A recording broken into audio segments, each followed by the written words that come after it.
రాత్రి ఇది హైదరాబాద్లో పులిగుట్ట మైసమ్మ బాంబే కాలనీ దగ్గర ఉన్నటువంటి లక్ష్మీగూడ మొన్ననే రీసెంట్గా ఇక్కడెక్కడ సైదాబాద్ ఆ ప్రాంతంలో ఒక అమ్మవారిని విగ్రహాన్ని కూలగొట్టిరు.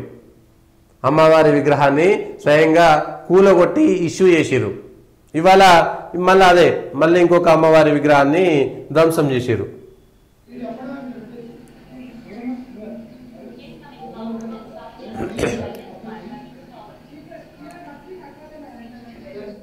నిన్న సాయంత్రం జరిగినటువంటి సంఘటన ఎవరు చేస్తున్నారు? రాష్ట్రంలో ఒక్కసారి మళ్ళా ఇదొక ట్రెండ్ సృష్టిస్తున్నారు కావాలని. అమ్మవారి విగ్రహాన్ని కూలగొట్టేటువంటి ట్రెండ్ వారం 10 రోజుల కింద ఇదే జరిగింది కదా హైదరాబాద్లో. మళ్ళా దేవాలయాల జోలికి ఎందుకు వెళ్తున్నారు?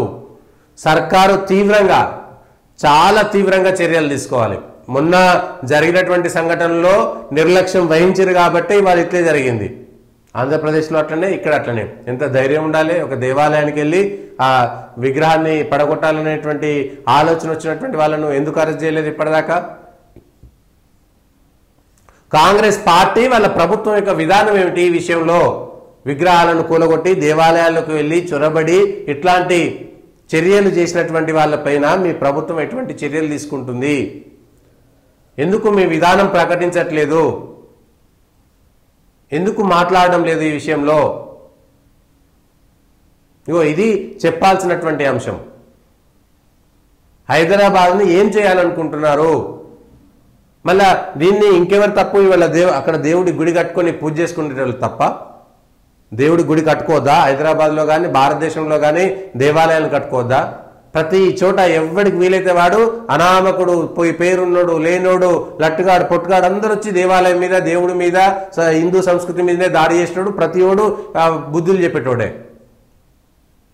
హైదరాబాద్లో జరుగుతున్నది వరుసగా ఇది రెండో సంఘటన. హైదరాబాద్లో ఇది రెండో సంఘటన. రాష్ట్ర సర్కారు ఏం చేయదలుచుకున్నది? మీ విధానం ఏమిటి? అక్కడ జరిగినటువంటి మొన్న వారం క్రితం జరిగినటువంటి దేవాలయంలో అమ్మవారి విగ్రహాన్ని కూల్చినటువంటి వాళ్ళపైన సరైనటువంటి చర్యలు తీసుకోలేదు కాబట్టి ఇంకొకరు వాళ్ళు ఇట్లాంటి పనులు చేయడానికి సాహసం చేస్తున్నారు. దీనిపైన స్పష్టంగా ఒక విధానం ఉండాలి. ప్రభుత్వం తరపున కఠినమైనటువంటి శిక్షలు లేకపోతే హైదరాబాద్ ఇంకా డేంజర్ జోన్లోకి వెళ్ళేటువంటి అవకాశం మాత్రం ఉన్నది. ఎందుకు ఈ భయభ్రాంతులకు గురి చేస్తున్నారు? అక్కడ వాళ్ళు బతకూడదా?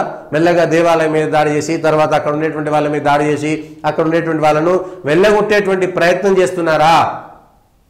దీని వెనుక కుట్ర ఉందా? ఎవరి కుట్ర ఉన్నది? ఎవరు చేసిరు? రాజకీయ నాయకులు ఉన్నారా? లేకపోతే అసాంఘిక కార్యకలాపాలు చేసే వాళ్ళు ఉన్నాయా?